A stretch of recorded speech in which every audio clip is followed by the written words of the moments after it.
Hello dear students, good morning. आज का हमारा टॉपिक रहेगा मृदा अपरदन और संरक्षण। कि जो मृदा अपरदन है और संरक्षण, यानी मृदा अपरदन का मतलब जैसे कटाव कह सकते हैं, नाश कह सकते हैं कि मृदा का नाश या फिर अपरदन कैसे होता है, और संरक्षण कैसे करेंगे कि उसको बचाएंगे कैसे कि आगे क्या है समस्या ना हो, जो मिट्टी है वो या जो मृदा है जो क्या है काम आने लायक बनी रहे, वो कैसे करेंगे। तो यहाँ सबसे पहले तो इसकी परिभाषा लिखी है कि मृदा के कटाव और उसके बहाव, की मृदा का कटाव हो जाना, कट जाना मिट्टी का, यानी एक जगह से कट कर क्या है दूसरी जगह चले जाना, या फिर क्या है उसके बहाव, और यानी पहले कट जाना फिर पानी के साथ बहकर या फिर उड़कर वहां से चले जाना, तो उसको क्या बोलेंगे, मृदा अपरदन कहेंगे। ओके, तो मृदा अपरदन का मतलब आप समझ गए क्या है, मृदा का कटाव और फिर क्या है उसका बहकर एक जगह से दूसरी जगह पे चले जाना क्या होता है, मृदा अपरदन। अब मृदा अपरदन के प्रकार हैं वो पढ़ेंगे। वैसे मृदा बनती रहती है, एक जगह से दूसरी जगह जाती रहती है, यानी ये कॉमन चीज है, नेचुरल है, ये होता रहता है अक्सर कि मृदा बनेगी फिर एक जगह से दूसरी जगह चली जाएगी। ओके, लेकिन कई बार क्या है ज्यादा समस्या हो जाती है, काम आने लायक नहीं रहती। किस किस कारण हो सकती है, ये कुछ मानव के कारण है, उनके कारण भी हो सकती है, जैसे पशुचारण कहें, पेड़ों को काटना या फिर खनन वाला काम लगा लो, तो इसके कारण भी क्या है मृदा का अपरदन हो जाता है। इसके अलावा कुछ नेचुरल भी है, जैसे बाढ़ आ गई या फिर तेज आंधी आ गई, ओके, या फिर हिम नदी कहें, तो इसके कारण भी क्या है मृदा का अपरदन हो जाता है। अब कौन कौन से प्रकार है मृदा अपरदन के, वो देखते हैं। सबसे पहले है आसफल अपरदन। कौन सा है, आसफल।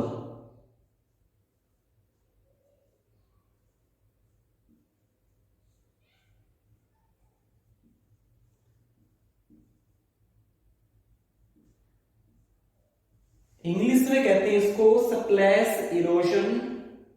चलो इंग्लिश छोड़ो, हम हिंदी का जिक्र करेंगे। आसफल अपरदन, यानी आसफल अपरदन का मतलब क्या है कि मूसलाधार बारिश के कारण मिट्टी के कण है, जो मृदा के कण है, भूमि से अलग हो जाते हैं।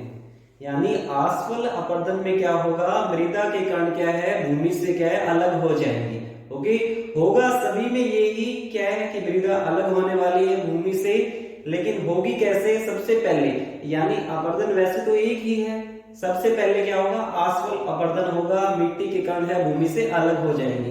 फिर इसके बाद में है बच्चों सेकंड आएगा फिर परत अपरदन। परत अपरदन, ओके, इसको बोलते हैं इंग्लिश में सीट इरोशन बोलेंगे।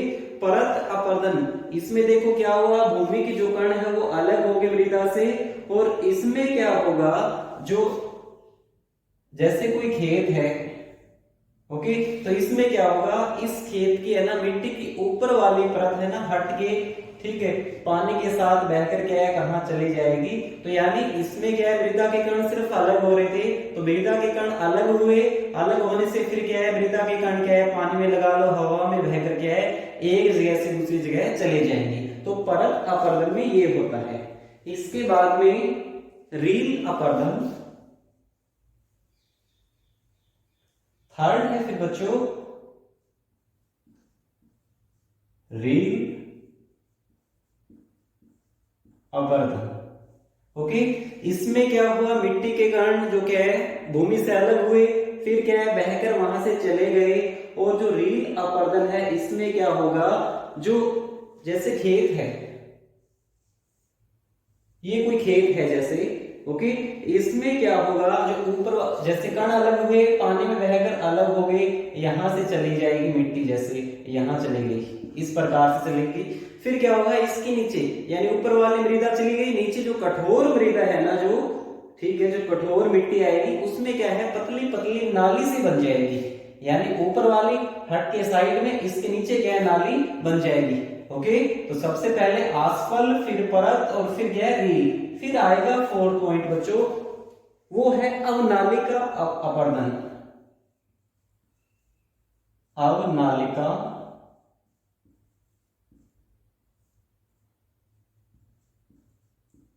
अपर्दन, इसको कहते हैं गली इरोशन बोलते हैं, GULLYEROSIO है, इसका मतलब अपर्दन, इसको गली करेंगे। इसका वही था रील।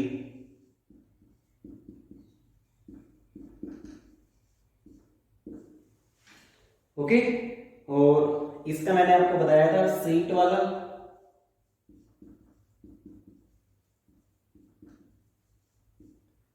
और ये ध्यान हो तो बोला था सप्लेस।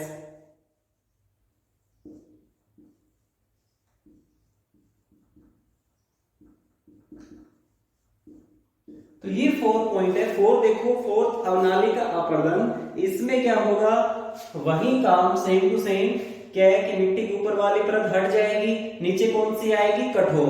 अब कठोर में क्या है, नालिकाएं बन जाएंगी, और फिर इन नालिकाओं से क्या है, इस मृदा के अंदर, इस खेत के अंदर क्या है, गहरे गहरे है ना गड्ढे से बन जाएंगे पानी के कारण, यानी मिट्टी हट जाएगी, नालिका बन जाएगी, और फिर क्या होगा, इसके अंदर क्या है, गहरे गहरे गड्ढे बन जाएंगे।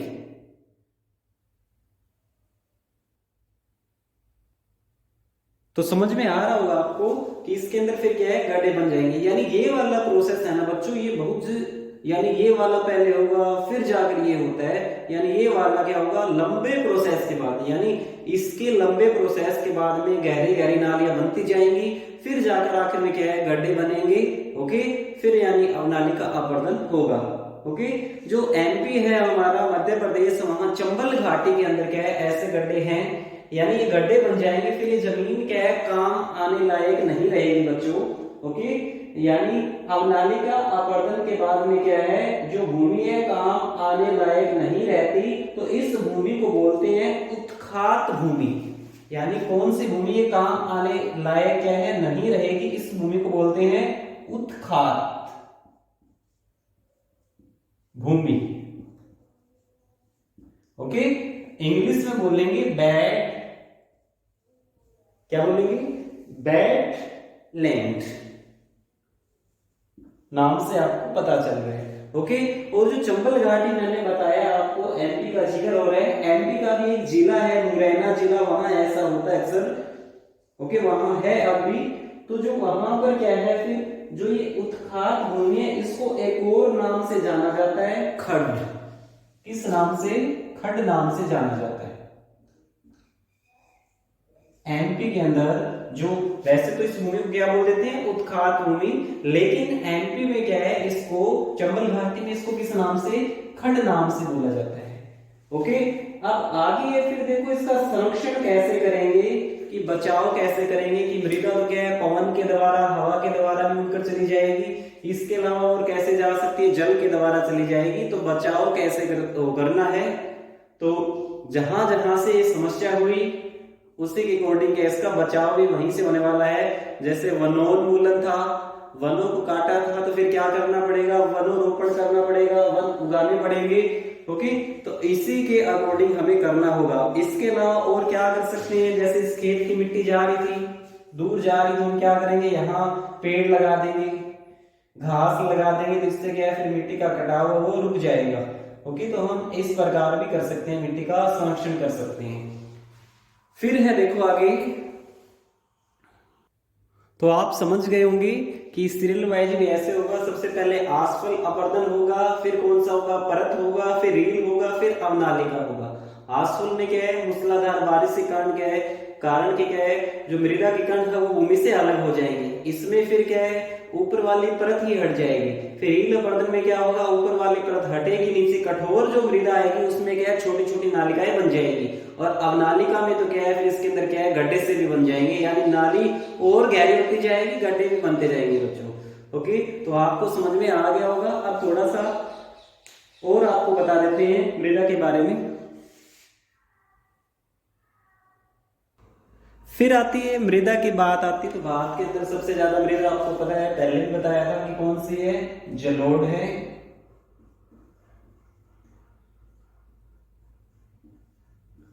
सबसे ज्यादा है। फिर इससे कम कौन सी है, लाल व पीली मिट्टी है।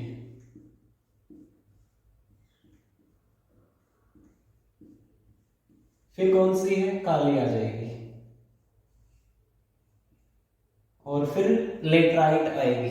कौन सी आएगी बच्चों, लेटराइट आएगी। ओके, तो सबसे ज्यादा कौन सी, जलोढ़ मिलती है, फिर लाल, वो जो पीली मृदा है वो, फिर काली, और लास्ट में कौन सी आएगी, लेटराइट आएगी। ओके, इसके अलावा मृदा के दो प्रकार अलग से बना सकते हैं, कैसे, एक तो अम्लीय मृदा,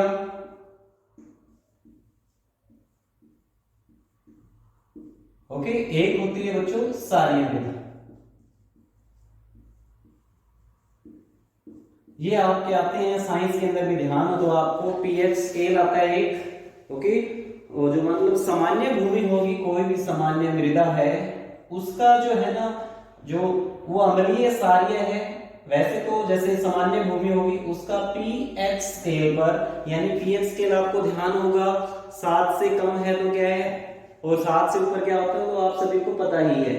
ओके, यानी 7 से ज्यादा है वो अम्लीय है, 7 से कम है तो क्या है,